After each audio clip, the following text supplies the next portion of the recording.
Okay, our first Thursday practice. We'll have another one tomorrow. It's a good thing. A lot of mistakes today for our guys coming out and really being exposed for the first time exactly what our expectations are on Thursday. So it's good that it happened now and not tomorrow, and I would expect it to be a lot cleaner tomorrow. What are your expectations on a Thursday practice? Yeah, really that we're not repeating plays. Things are really crisp. Personnels are going in and out. They know their assignments from A to Z, and we're not there yet, which is why it's good we got some time.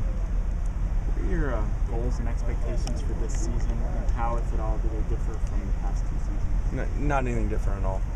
We don't look at the season as a whole and at the end of the season at all. It's about preparing really well today, cleaning this thing up over the next 72 hours and playing really well in the first game. And then we'll worry about Monday, we'll worry about Sunday after that. Can you talk a little bit about your relationship with Norm Chow? Yeah, Coach Chow, when we first got here, myself and Sark was really, kind of mentored us, spent a lot of time with him, a lot of nights in Old Heritage, and obviously one of the greatest minds to ever coach college football. So, somehow we just continue to follow him around, and we've played about 6 times now at 3 different places, so it'll be another one. Can you use anything you learned from Norm Chow against him? Well, I think that we do have an idea, if he's going to call the plays like it sounds like he is. We've been exposed to him a lot, but he's also been exposed to us too, so anytime you've played somebody, it works both ways. Do you ever find yourself doing something utilizing that exact same way that Chow used to do? Or? No. Your impressions of Hawaii's corner that transferred from Tennessee and blanking? Mike Edwards.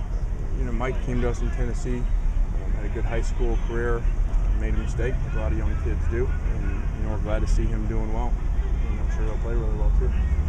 With a situation like Will Andrews, with the scholarship having one and then not, is that a difficult thing to talk to him about? It's not. Anytime that we award a walk-on scholarship, it is always a one-year situation, and so we always make sure that they're looking at it in a positive way. It's a lot better than paying for the whole year, and so they're never guaranteed longer than that. There's all kinds of circumstances that change within that, not just their own performance, or that obviously end up being deciding factors. So we don't look at it as it's ever taking one away. He was fortunate to have one for a year. That's a fall, spring, and summer. That's a lot of money off his parents. Disappointed in a way though, because all the other schools who brought in Penn State guys, they got an extra spot, and you guys didn't. No, not worried about that. Out of our control, and whatever the NCAA allows us to do, we do. What type of preseason has TJ had? TJ McDonald's had a really good camp. I think he's really taken his game to another level. I think he's going to have an All-American type year and do a lot of good things for us on defense and special teams as well. What are the expectations for a guy like Dion, who came on, started last year as a freshman, came in late? Yeah, Dion would be in that group, just like Hayes, and just like Lamar, guys that started as freshmen for us, and now it's time to go to the next level. Go from being freshman All-Americans to being All-Americans, like a lot of the guys have done here in the past. And is there a player that's just stood out to you as having maybe the best camp? The best camp. It's all right. Oh, I'm sorry, Coach. I'm sorry. The best camp. Player with the best camp. Shoot. That's a tough question. Let me come back to it.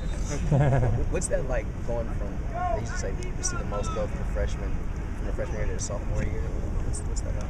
Yeah, the off-season really, that first spring, when you get true freshmen, everybody wants them to be stars and their families expect them to be, and the kids do, and it rarely happens. I think if you study the country, you're probably going to find really maybe 5 impact true freshmen on the country that truly impact the game, truly impact their team, not just in a role.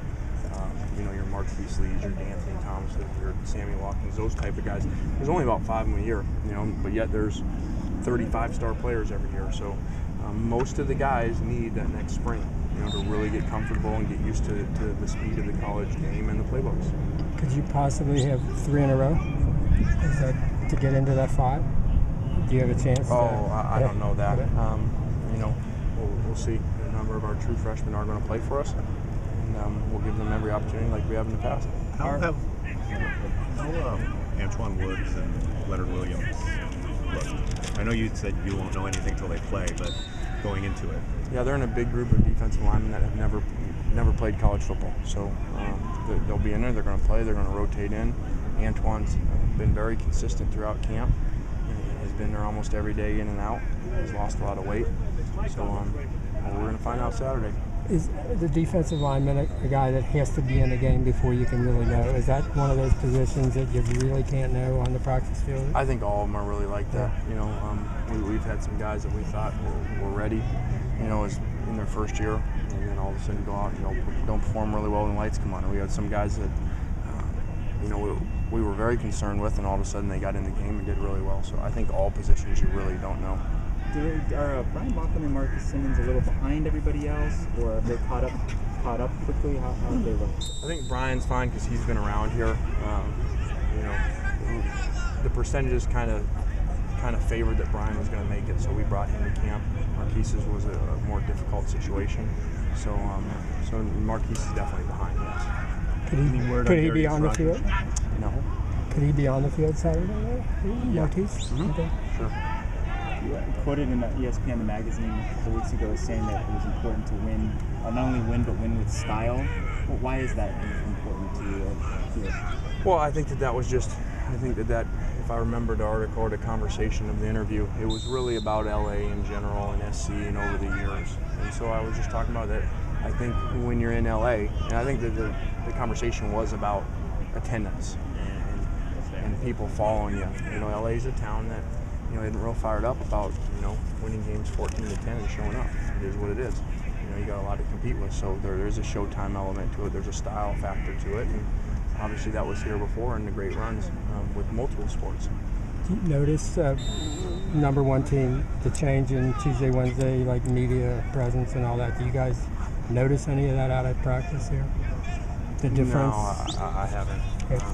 No. What did the red shirt year do for guys like Dion and Hayes? Yeah, it was really good for those guys, especially Dion. He was dealing with a position change from high school, playing safety, coming in and moving the linebacker. So, like we talked about, that spring is so critical for guys, whether they played or whether they redshirted. You know, to have a spring where they can really concentrate on the little things in football instead of the games. Good.